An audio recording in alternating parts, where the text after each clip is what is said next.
Dear student, in the last lecture we have seen hereditary changes, transcription, translation and translocation. Then we will see the next concept, that is evolution. Before that, can you recall, थोडंसं आठवायचे की what is the function of the appendix of our digestive system.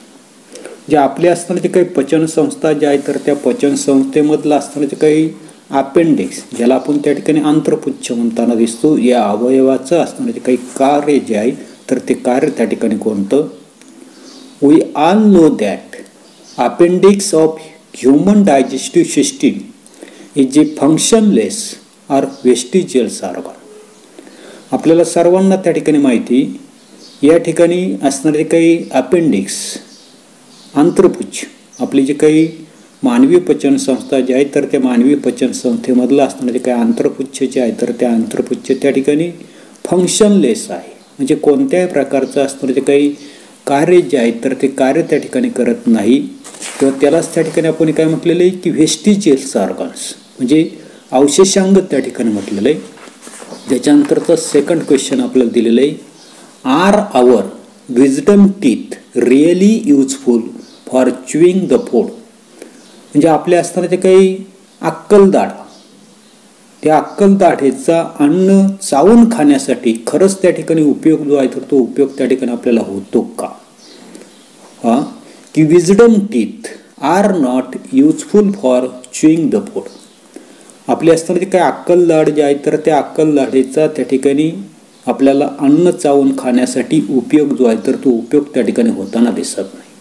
Third question आपल्याला दिलेले की why did the huge animal like dinosaur become extinct. म्हणजे dinosaur सारखे असणारे काही महाकाय अशा प्रकारचे असणारे काही प्राणी जे आहेत तर ते प्राणी त्या ठिकाणी नामशेष का झाले. Dinosaur could not adapt to the environment in which they were trying to survive. Dinosaur सारखे असणारे काही प्राणी जे आहेत तर ते प्राणी ज्या पर्यावरणामध्ये त्या ठिकाणी राहत होते तर त्या पर्यावरणाशी त्यांना अनुकूलन जे आहे तर ते अनुकूलन त्या ठिकाणी करता आलं नाही, आणि म्हणून ते त्या ठिकाणी जिवंत राहू शकले नाही. There was beginning of the ice age which resulted in the scarcity of the food. म्हणजे डायनॉसॉरचा असताना तो काही काळ जो आहे तर त्या काळामध्ये आपल्या लक्षात येत नसते की बर्फाचं युग त्या ठिकाणी होतं, आणि या बर्फयुगामध्ये असणारे काही अन्न जे आहे तर त्या अन्नाची असणारी काही कमतरता जी आहे तर ती कमतरता सुद्धा त्या ठिकाणी होती. The starvation was one of the reason for the extinctions. Starvation म्हणजे उपासमार, म्हणजे त्या ठिकाणी बर्फयुग होतं, बर्फयुग असल्यामुळे त्या ठिकाणी अन्न जे आहे तर त्या अन्नाची त्या ठिकाणी कमतरता होती, आणि उपासमारीमुळं हे असणारे काही डायनासॉर जे आहे तर ते डायनासॉर नष्ट होण्यामधलं त्या ठिकाणी मुख्य अशा प्रकारचं कारण त्या ठिकाणी. According to the one theory, a meteor called with the earth and this resulted in the catastrophic death of the dinosaur. दुसरा असताना जो काही सिद्धांत जो आहे तर त्या सिद्धांतानुसार आपल्या लक्षात येत नसते की मेटर, ज्याला आपण त्या ठिकाणी उल्कापात त्या ठिकाणी म्हणताना नसतं, ही जी काही उल्का जी आहे तर ती उल्का त्या ठिकाणी पृथ्वीवर त्या ठिकाणी आदळली, आणि याच्यामुळं या ठिकाणी असणारे जे काही डायनासॉर जो आहे तर त्या डायनासॉरचा असणारे काही मृत्यू जे आहे तर ते मृत्यू त्या ठिकाणी झालेले. फोर्थ क्वेश्चन आपल्याला विचारलेलं आहे की why are many species of the animals and birds getting extinct. प्राणी आणि पक्षी यांच्या अनेक असणारे काही प्रजाती ज्या आहेत तर त्या प्रजाती त्या ठिकाणी नष्ट होताना त्या ठिकाणी सत आहे. याचं पहिलं रिझन्स आपल्याला सांगता येईल, there is the continuous and rapid changes in the environment which is causing threat to the natural habitat of the animals and the birds. आपल्याला लक्षात येत नसते की पर्यावरण जे आहे तर त्या पर्यावरणामध्ये सातत्यानं जलद गतीनं त्या ठिकाणी असणारे काही बदल जे आहेत तर ते बदल त्या ठिकाणी होताना दिसतात, आणि म्हणून त्या ठिकाणी असणारे प्राणी असतील, पक्षी असतील तर यांच्या असणारे काही नैसर्गिक असे प्रकारचे असणारे काही आदिवास जे आहेत तर ते आदिवास काय होताना दिसतात तर त्या ठिकाणी नष्ट होताना दिसतात. Pollution, climate change, increasing urbanization are the factors causing the depletion of the food and shelter of the animals and the bird. दुसरं आपल्याला सांगता येईल की वाढतं अशा प्रकारचं पर्यावरण, हवामानामध्ये होणारा जो काही बदल, वाढतं असे प्रकारचं असणारे काही शहरीकरण, हे सर्वच्या सर्व असणारे काही घटक जे आहेत तर त्या घटकांमुळे ते असणारे जे काही प्राणी असतील, पक्षी असतील, यांचं असणारे जे काही अन्न असेल, निवारा असेल, तर याच्यामध्ये त्या ठिकाणी डिप्लिशन होताना दिसतं, म्हणजे कमतरता जी आहे तर ती कमतरता त्या ठिकाणी होताना दिसते. Moreover hunting and poaching has also resulted in extinctions of the many species. याच्या व्यतिरिक्त आपल्या लक्षात येत नसते की पक्षी असतील, प्राणी असतील, तर यांची त्या ठिकाणी शिकार केली जाते, चोरटी अशा प्रकारचे शिकार जे आहे तर ते शिकार त्या ठिकाणी केले जाते, आणि म्हणून या ठिकाणी बहुतेक अशा प्रकारचे असणारे काही प्राणी जे आहेत तर ते प्राणी त्या ठिकाणी आपल्याला नष्ट होताना दिसत आहे. पुढचा कन्सेप्ट आपल्याला पाहायचा आहे इव्होल्युशन, ज्याला आपण त्या ठिकाणी उत्क्रांती त्या ठिकाणी म्हणताना सोपा की evolution is the gradual change occurring in the living organism over A long duration. म्हणजे सर्वसाधारणपणे उत्क्रांती म्हणजे काय, तर उत्क्रांती म्हणजे सर्वसाधारणपणे सजीवांमध्ये अत्यंत सावकाश होणारा क्रमिक अशा प्रकारचा असणारा जो काही बदल, ज्याला आपण त्या ठिकाणी ग्रॅज्युअल चेंजेस त्या ठिकाणी म्हटलेले, म्हणजे क्रमिक. उत्क्रांती म्हणजे सजीवामध्ये अत्यंत सावकाश होणारा क्रमिक अशा प्रकारचा बदल. This is a very slow going process through which the development of the organism is achieved. ही असणारी जी काही प्रक्रिया जी आहे तर ती प्रक्रिया अतिशय सावकाश चालणार आहे. त्याचबरोबर असणारा जो काही ऑर्गॅनिझम जो आहे तर त्या ऑर्गॅनिझमचा म्हणजे जीव जे आहे तर त्या जीवाचा विकास साधणारी त्या ठिकाणी अशा प्रकारची प्रक्रिया जी आहे तर ती प्रक्रिया त्या ठिकाणी असते.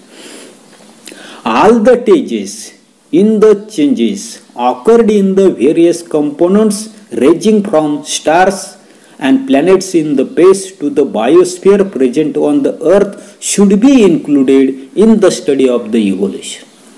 म्हणजे सर्वसाधारणपणे आपल्या लक्षात येत नसते की अंतराळ जे आहेत तर त्या अंतराळामध्ये असणारे जे काही स्टार्स असतील, प्लॅनेट्स असतील, म्हणजे अंतराळामधील असणारे जे काही ग्रह आहेत, तारे आहेत, तर याच्यापासून आपली असणारी जी काही पृथ्वी जी आहे तर त्या पृथ्वीवर असलेली जी काही जीवसृष्टी जी आहेत तर त्या जीवसृष्टीतील बदलापर्यंतच्या अनेक अशा प्रकारचे असणारे जे काही स्टेजेस जे आहेत, टप्पा जे आहेत तर त्या टप्प्यांचा विचार उत्क्रांतीच्या अभ्यासामध्ये करणं त्या ठिकाणी आवश्यक आहे.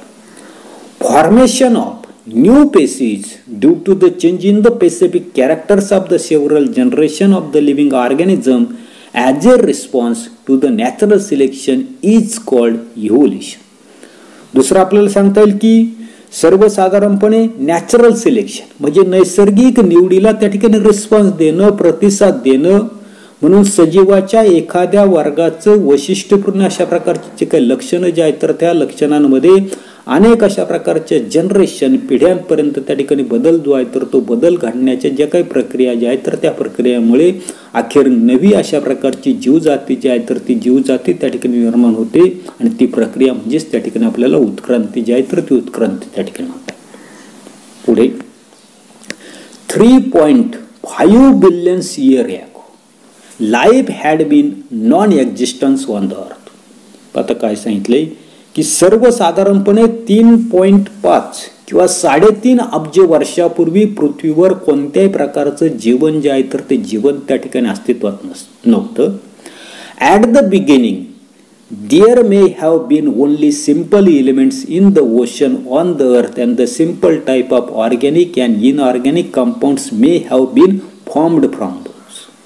म्हणजे सुरुवातीला आपल्या लक्षात येत नसते की या ठिकाणी साधी अशा प्रकारची असणारी काही मूलद्रव्य जे आहेत तर ती मूलद्रव्य त्या ठिकाणी असावीत, आणि त्याच्यापासून तयार झालेली जी काय ऑर्गॅनिक आणि इनऑर्गॅनिक म्हणजे सेंद्रिय आणि असेंद्रिय प्रकारची साधी संयुग त्या ठिकाणी तयार झाली त्या ठिकाणी असावी. आणि हे सर्वच्या सर्व आपल्याला त्या ठिकाणी असणारा जो काही पृथ्वीवरचा असणारा जो काही सागर जो आहे तर त्या सागरामध्ये त्या ठिकाणी तयार झाला. Complex compound like proteins and nucleic acid may have formed over the long period from those simple compounds. आता असणारे जे काही जटिल अशा प्रकारचे असणारे जे काही संयुग जे आहेत, उदाहरणार्थ प्रथिना असेल, न्यूक्लिक त्या ठिकाणी आम्ल असेल, यासारखे असणारे जे काही जटिल अशा प्रकारचे असणारे जे काही संयुग जे आहेत तर ते संयुग साधी अशा प्रकारचे असणारे जे काही संयुग जे आहेत तर त्या संयुगांपासून दीर्घ कालावधी नंतर त्या ठिकाणी काय झालेली तयार त्या ठिकाणी झालेली असावीत. First primitive types of the cell may have been formed from the mixture of the different types of organic and inorganic compounds. आणि म्हणून या ठिकाणी आपल्या लक्षात येत नसते की अशा प्रकारची निरनिराळ्या प्रकारचे असणारे काही सेंद्रिय आणि असेंद्रिय पदार्थांच्या मिश्रणामधून आपल्याला प्रिमेटिव्ह म्हणजे मूळ रूपाच्या प्राचीन पेशी ज्या आहेत तर त्या प्राचीन पेशी त्या ठिकाणी तयार झालेल्या असाव्यात. Number of those cell may have increase at the cost of the surrounding chemicals. आणि याच्यामधूनच आपल्या लक्षात येतं नसते की आजूबाजूच्या रसायनांचं त्या ठिकाणी भक्षण करून त्यांची असणारी काही संख्या जी आहे तर ती संख्या त्या ठिकाणी वाढू लागली असेल. There may had been some different among those cell and accordance to the principle of the natural selection. आणि याच्यामध्येच आपल्याला लक्षात येत नसते की काही पेशी जे आहेत तर त्या पेशींमध्ये थोडाफार फरक असतील आणि नैसर्गिक निवडीचं असणारं जे काही तत्व जे आहे तर त्या तत्वानुसार काही चांगल्या अशा प्रकारचे असणारे जे काही गोष्टी ज्या आहेत तर त्या गोष्टींची वाढ जी आहे तर ती वाढ त्या ठिकाणी झालेली असेल. Some may have shown good growth and some may have perished which could not adjust with the surrounding. आणि म्हणून आपल्या लक्षात येत नसते की पेशीमध्ये थोडेफार अशा प्रकारचे असणारे काही फरक जे आहेत तर ते फरक त्या ठिकाणी असतील आणि नैसर्गिक निवडीचं असणारे काही तत्व जे आहे तर त्या तत्वानुसार काही चांगल्या असलेल्या पेशींची त्या ठिकाणी वाढ झाली असेल तर ते सजीव जे आहे तर ते सजीव भोवतालची असणारी जी काही परिस्थिती जी आहे तर त्या परिस्थितीची जर त्या ठिकाणी ॲडजस्टमेंट करू शकले नसतील, जुळवून घेऊ शकले नसतील तर त्यांचं काय झालेलं आपल्याला पेरिश म्हणजे नाश जो आहे तर तो नाश त्या ठिकाणी झालेला असावा. पुढे at present crores of species of plants and animals with huge diversity regarding shape and complexity are present on the earth. म्हणजे आज मितीला जर आपण भूतलावरच्या वनस्पतींचा प्राण्यांचा जर विचार जर केला तर आज मितीला भूतलावर पृथ्वीवर त्या ठिकाणी वनस्पती आणि प्राणी जे आहेत तर त्यांच्या कोट्यावधी अशा प्रकारचे असणारे जे काही प्रजाती जे आहेत तर त्या प्रजाती त्या ठिकाणी आपल्याला आढळून येत असतात. त्यांचा असणारा जो काही आकार, त्यांच्यामध्ये असणारी जी काही जटिलता, याच्यामध्ये असणारी जी काही विविधता जी आहे तर ती विविधता आपल्याला त्या ठिकाणी आढळून येत असते. Animals diversity ranges from the unicellular amoeba and paramecium to man and giant whale. प्राण्यांमध्ये आपल्या लक्षात येत नसते की सूक्ष्म अशा एकपेशी अशा प्रकारचा अमेबा तर पॅरामेशियम पासून त्या ठिकाणी ह्यूज अशा प्रकारचा असणारा जो काही देव मासा म्हणजे पॅरामेशियम पासून तर महाकाय अशा प्रकारचा असणारा जो काही देव मासा आणि मानव असा त्याचा असणारा जो काही विस्तार जो आहे तर तो विस्तार आपल्याला त्या ठिकाणी आढळून येताना दिसतो.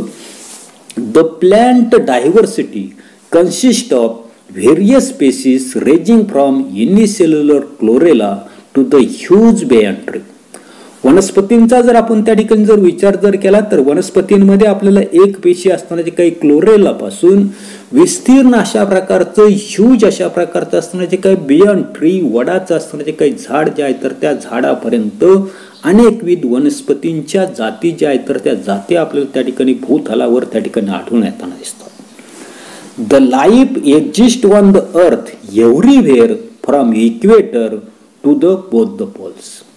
म्हणजे सर्वसाधारणपणे पृथ्वीवरील जी काही सर्व ठिकाणं जी आहेत आता सर्व ठिकाणं म्हणजे इक्वेटर म्हणजे विषुववृत्त जे आहे तर त्या विषुववृत्तापासून दोन्ही असणारे जे काही ध्रुव नॉर्थ पोल आणि साऊथ पोल पर्यंत सर्व ठिकाणी आपल्याला सजीव जे आहे तर त्या सजीवांचं असणारे जे काही अस्तित्व जे आहे तर ते अस्तित्व आपल्याला त्या ठिकाणी काय होताना दिसते आढळून येताना दिसतं.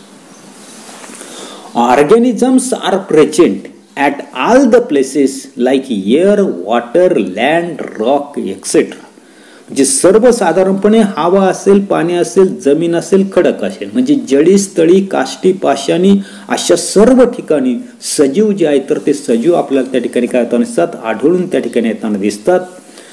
Humans have shown curiosity about origin of life and the reason for such a great diversity in life present on the earth since ancient period. म्हणजे अति प्राचीन काळापासून मानवाला या पृथ्वीवर जीव जो आहे तर त्या जीवाचा असणारा जो काही उगम जो आहे तर तो उगम त्या ठिकाणी कसा झाला आणि त्याच्यामध्ये एवढी अशा प्रकारची असणारी जी काही विविधता जी आहे तर ती विविधता त्या ठिकाणी कुठून आली असावी याच्याबद्दलची असणारी जे काही क्युरियासिटी ज्याला आपण त्या ठिकाणी जिज्ञासा उत्सुकता जी आहे तर ती उत्सुकता त्या ठिकाणी. पुढे पाहतो.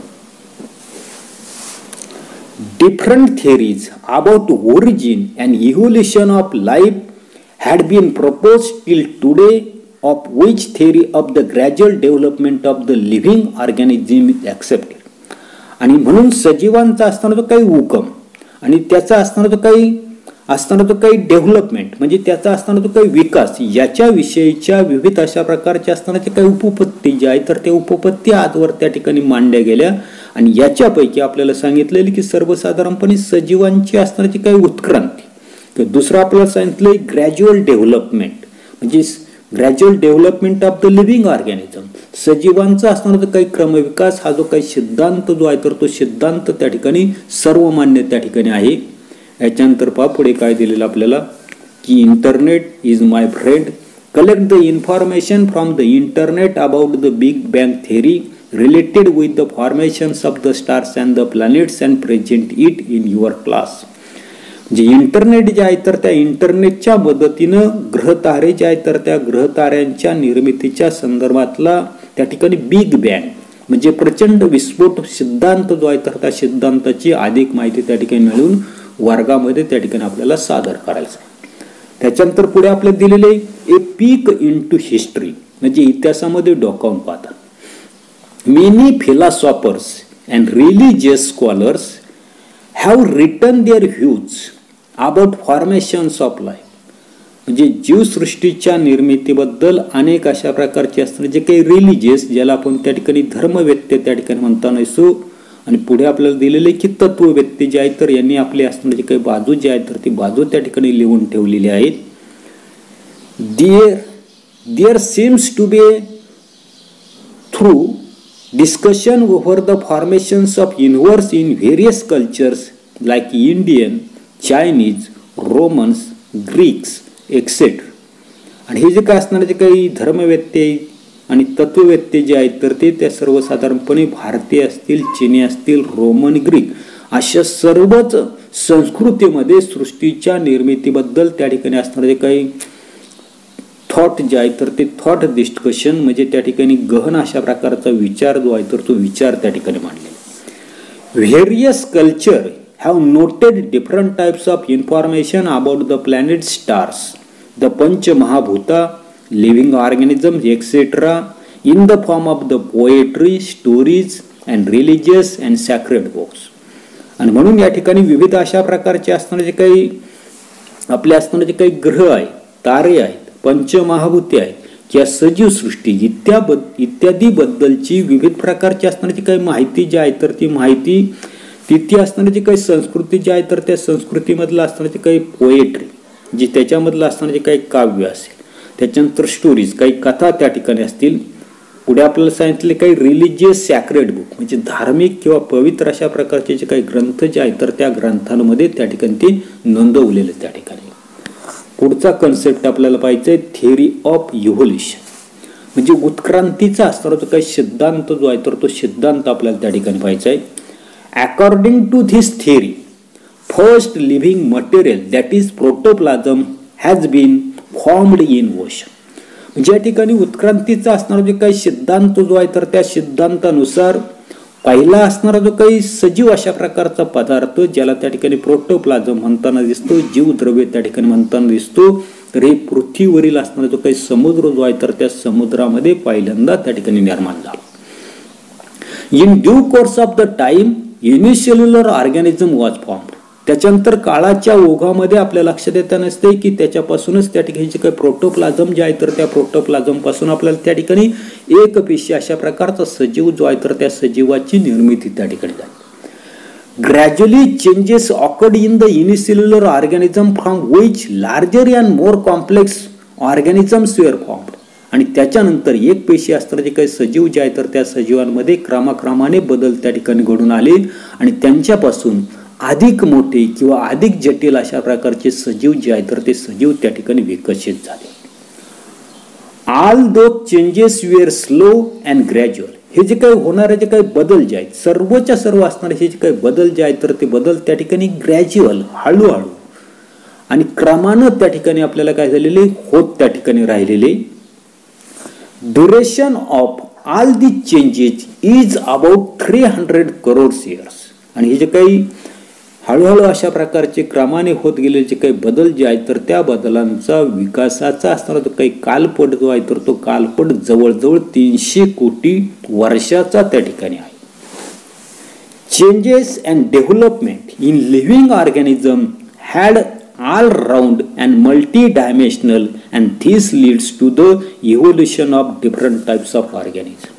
म्हणजे सर्वसाधारणपणे आपल्या लक्षात येत नसते की सजीवांमधील असणारे जे काही बदल असेल विकास असेल हा सर्वव्यापी सर्व अंगांनी त्या ठिकाणी होत गेला आणि यातूनच अनेक प्रकारचे असणारे जे काही सजीव जे आहेत तर ते सजीव त्या ठिकाणी काय झालेले अस्तित्वात त्या ठिकाणी आलेले. पुढे hence this overall process is called as evolution which is organizational. आणि आपल्या लक्षात येत नसते की यामुळे सर्व प्रक्रिया ज्या आहेत तर त्या सर्व प्रक्रियेला क्रमविकास किंवा त्या ठिकाणी आपण उत्क्रांती जी आहे तर ती उत्क्रांती त्या ठिकाणी म्हटलेली की ही जी काही उत्क्रांती जी आहे तर ती उत्क्रांती संघटनात्मक अशा प्रकारची उत्क्रांती जी आहे तर ती उत्क्रांती त्या ठिकाणी. Progressive development of plants and animals from the ancestor have different structural and functional organization is called evolution. आणि म्हणून आपल्या त्या ठिकाणी लक्षात येत नसते की भिन्न अशा प्रकारची असणारी जी काही रचना असेल कार्य असेल त्यालाच आपण त्या ठिकाणी different structural and functional organization त्या ठिकाणी म्हटलेले. जे भिन्न रचना कार्य असलेली जे काही पूर्वजांपासून वनस्पती आणि प्राणी जे आहेत तर त्या प्राण्यांचा प्रागतिक अशा प्रकारचा विकास म्हणजे उत्क्रांती जी आहे तर ती उत्क्रांती आपल्याला त्या ठिकाणी म्हणता येईल. एवढाच असणारा जो काही भाग जो आहे तर तो भाग आपण या तासाला पाहणार आहोत. पुढील भाग पुढील तासाला पाहू. धन्यवाद.